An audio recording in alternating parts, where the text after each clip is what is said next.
10. Punishment first. Innocent until proven guilty in a court of law, right? That's how it goes. How do you know I drank the milk? If there's no milk on my face, how do you know? There'd probably be milk on my face. Not so much in ancient Egypt. While there is some evidence of jails existing, it is clear that they much preferred an immediate and swift justice. By that, I mean flogging, mutilation, removing limbs, that sort of thing. A lot of these punishments were overseen by a vizier. In today's terms, it's sort of like a governor or official who had the power to oversee things like punishment through. Or at least held the most power besides the pharaoh, which, hey, that's a lot of power. While it may be an effective system for keeping prisons empty, no one should lose fingers for sliding a couple double bubbles in their pocket. That's just my opinion. Number 9. Prisoners. While the promise of losing a limb, the second you're caught taking a cookie from the cookie jar, boy I've been there, is a great deterrent, prison can also work sometimes. It should be noted that Egypt developed a system of law and order 4,000 years ago, which is, well, a long time ago and very impressive. For anyone taking the bar exam, that should be your answer under why take on law. Because the Egyptians did it first, why not? They did it, it's probably cool. So it makes sense that they did have some prisons. There's depictions of prisoners in drawings and figurines, surprisingly, oftentimes having their arms bound to their back like a good episode of Cops. And a leash around their neck with ropes and, well, it just looks a little strange and weird. Given that most criminals were done on the spot, it's not hard to imagine that the Egyptians were cruel to their prisoners, and they were. It was not good. They should be cancelled. That's what should be cancelled, them. Number 8. Court. Believe it or not, they also had some sort of makeshift court as well. Who would have thought? No hammer and gavel, and certainly no Saul Goodman or Judge Judy, but hey, without those, I'd argue what the heck's the point of the American justice system in the first place, right? Ah, boy. But they were simple processes, to say the least. During the Middle Kingdom period, judges were appointed to decide on verdicts before, well, it was usually priests, so I prefer a judge doing that, honestly. Except in this court, no one is legally represented by anyone. Yeah, that's right. There's no lawyers, but there was a jury and there were witnesses. Unfortunately, they were often beaten until, well, they said the truth, or the desired truth. Number 7. Police. Bad boys, bad boys. What are you gonna do? Yes, that's right. Ancient Egypt may have had the first police force in history. Who would have thought? I actually didn't know that. I mean, sure, the vizier is great and all, but he can't possibly go around arresting everyone. He'd be at it all day. He can't do that. So it's only natural that you hire a bunch of dudes to do it for you. Can't get them all, but you can get some of them. While they did provide some limited support to communities and crime in towns, most of their arrests were made against those who were a little too greedy and thought grave robbing, well, the many sacred tombs around would make for an easy payday. It didn't. Number 6. Bloodhounds and baboons. That's a weird title. This one is so weird, but okay, here we go. We've all seen the movies where there's a crook, a perp, or someone who's trying to outrun the law. Andy Dufresne was right. You gotta crawl through a lot if you want your freedom. I remember Andy Dufresne. Anyway, well, in these scenes there was a good chance that law enforcement has dogs with them. Oh yeah, see, I'm getting somewhere with this. There's also a good chance that those dogs were bloodhounds. Cute dogs actually, but the reason they bring them along is because they have a great nose. They can sniff a scent and follow it for miles, oftentimes leading to the crook. Smart dogs. What if I told you though that this sort of thing existed in ancient Egypt, except that it wasn't dogs, it was baboons? Yeah, who would have thought? Yes, that's right, there's depictions of police with baboons assisting in the work with crooks and or criminals. It's all jokes until Diddy Kong shows up to arrest you. Now it's DK time, baby. Uh-oh. Number 5. Get to work. Also, speaking of movies, you know that classic scene where the prisoners are out on work duty, everyone's in their like orange jumpsuits, they're cleaning up all the garbage? Okay, that, but ancient. A lot of criminals, thieves, and no good rotten folks were used for hard manual labor. Pretty classic. And you guessed it, building the pyramids. While the pyramids are often misconceived of being built by YouTube's least favorite S word, it was most likely built by a combination of people, mostly crafted skillsmen and builders, followed by crooks and those wishing to get out of the hot sun. The job was dangerous, hot, like I said, and oftentimes heavy lifting, too much for me. While normal workers were granted 2 days off a year because it is backbreaking work, the criminals were tasked with quarrying stone with no no days off. No machines, no iron tools. I mean, it's all, oh man, that must be awful. Just the horror. Just the worst. Number 4, tarnished reputation. This one actually makes a lot of sense, really. Depending on how heinous the crime is, you wouldn't want this for stealing some bubblegum. So if you found yourself in hot trouble or the principal's office, which I was never in for being a bad boy, I was good every single time, I promise. No one believes me still, but I was. The vizier or government would keep track of who's been sneaking in the tombs like Laura Croft. Hence, they could use this information to tarnish your reputation. It was also used against false witnesses and those wishing to gain something from a legal situation. Those that wish to bear false witness would immediately have something amputated because that's the law around here, partner. Number 3, fair pharaoh. The great pharaoh Bacchus is an interesting subject to say the least. First off, I had to say his name a couple times before I really understood what was going on there. I blame the dyslexia, but that's just how it goes, baby. But secondly, he's the guy that takes power and goes, whoa, whoa, whoa, guys, maybe not so harsh. And I use this term lightly, but he improved human rights. Specifically improvements for prisoners who owe debt. Sounds like someone might have owed someone a few bucks himself.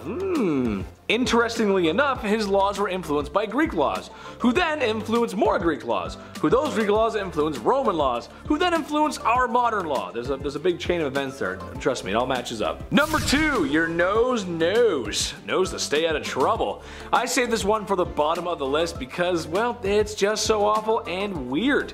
In a town called Rhinocolora, not too far from Cairo, but 200 miles, was a town full of people with no noses. What? I know.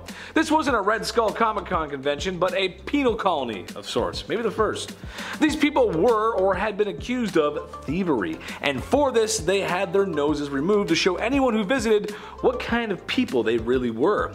In a world of infection and disease, I cannot recommend this. It's not a good idea. You probably wouldn't make it after they removed it. The name Rhinocolora, which literally translates to clip nose, the town of clip nose. That's not good. Number 1, in God's hands. Remember before I mentioned the priests used to handle verdicts? Well, it's crazier than you might think, actually. While the pharaoh was top dog in ancient Egypt, and I mean he was top dog, you don't get past the pharaoh. The gods controlled everything and the Egyptians worshipped their gods. Crops, weather, justice, I mean they did everything. So oftentimes the priest's verdicts would come down from the gods themselves. If that wasn't enough, the god Mahis was responsible for those criminals in the afterlife, where they would also receive comeuppance. Uh-oh, you're not safe anywhere. A sort of jail in the sky, if you will. Alcatraz has nothing on that.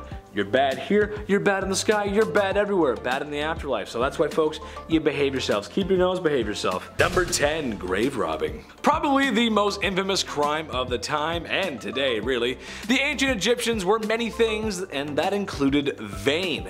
There's a reason why they got Elizabeth Taylor to play Cleopatra. It all makes sense. The pharaohs of Egypt were buried with immeasurable amounts of treasures, gold, gems, jewels, swords, cats, dogs, just about everything but the kitchen sink. Once the tombs were sealed, the treasure was also sealed in there forever, or so they thought. That wasn't until some crafty thieves broke into the tombs and slipped away with the loot. When a lot of Egypt was being discovered in the 1920s, it was unsure if the loot had been taken 10 years ago or 1,000 years ago. There's not really a way to know. And yes, it still happens to this day, and yes, it's awful. Leave it in there, it belongs to them, please.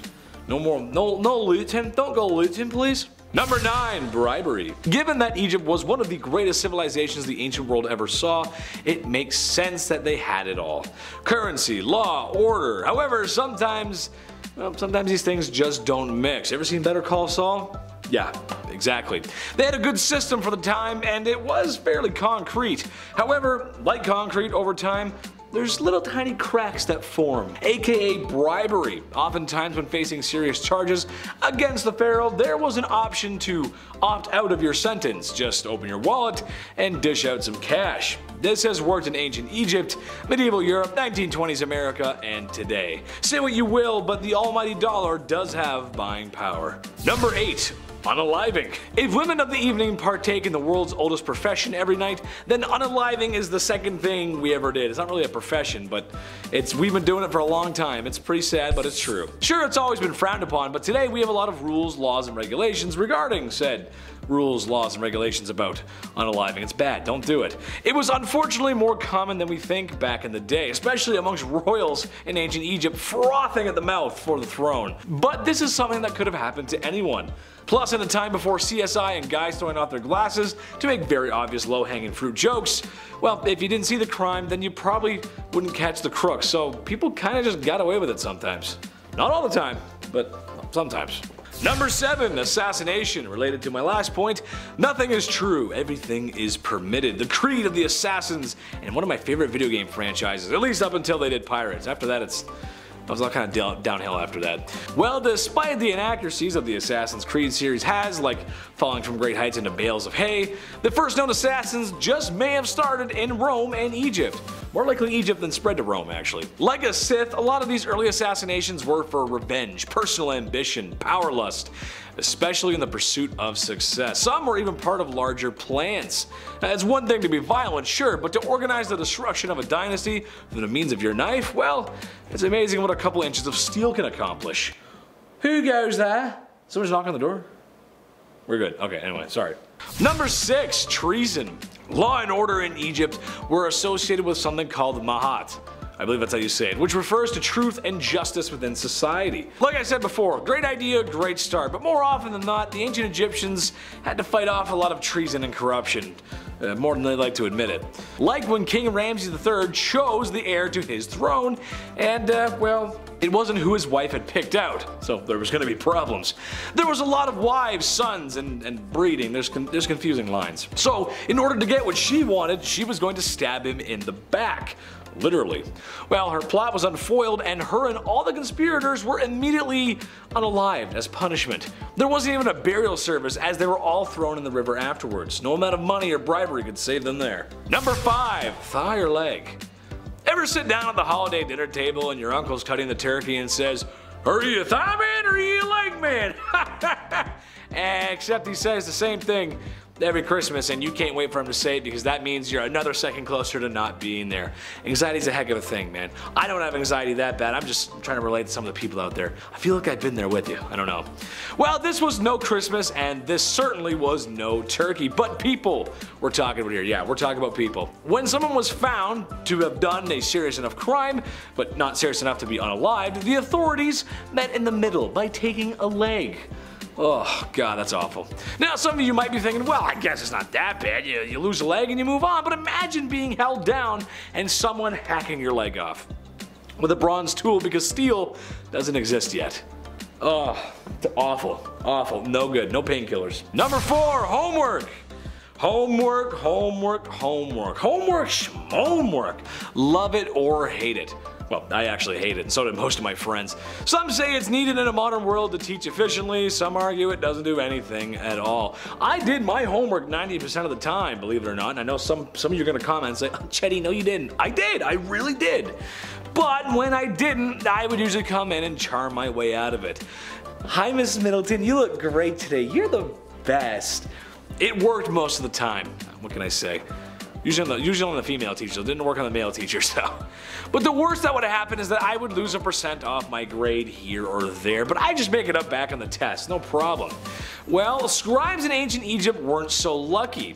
They were very important as they were literally the writers of the time. They described the history. It's pretty cool actually. However, if they chose to stay up all night and play Call of Duty like I did, well, their punishment was a more of the violent physical variety and not so much the stern talking to or "I'm going to phone your mother" variety. My mom didn't care. Number 3, caning. Another creative punishment for crimes was caning of the feet, which is actually arguably the worst thing on this list. Since, you know, we use feet every time we walk or do something, you're gonna need spa treatment after this one. A very simple process. The person is strapped down, feet exposed. A governing official then takes as many lashes to the feet as required. Painful, humiliating, and possibly dangerous. Cuts could lead to infection as we're walking around in heat, sweat, and, well, some folks, if you were poor enough, just didn't have shoes. The worst I ever got was a couple minutes in the timeout corner, except that my mom felt bad because I looked really cute and I was sad, and everything was fine. No spanking required. I was a good boy, I promise. Some people don't think I was a good boy, but I really was a good boy. Number 2, barbecue. I feel like the moment humans discovered fire, well, that fire hurts, we wanted to throw everything in it and see what happens. Now, I jokingly call this segment barbecue, but that's because it's really horrible. Famously, a group of rebels in ancient Egypt were immolated after trying to overthrow the pharaoh, where after the barbecue from hell had finished, the pharaoh used these rebels as human torches. Oh wow, okay. All Fantastic Four jokes aside, it was horrible, smelly, and cruel. Don't ever do this, please. Number 1, adultery. Surprisingly, one of the most punishable crimes in ancient Egypt was being unfaithful, partly related to the lifestyle of Mahat and being truthful and just. It really makes sense. Just be a good boy. It makes a lot of sense, but some people don't follow that. The whole thing is bizarre because, well, no one really followed it. Especially the royals. I mean, they had kids with their sisters and brothers and cousins and others and all, it's messy. However, some folks did find themselves caught in this law, and when they did, they could succumb to anything on this list. For women, it was most likely the torch. For men, it was impalement and then being tossed into the river because, you know. Better keep those love notes to yourself, folks. Not worth getting burned over. It's not worth it. Just keep it to yourself.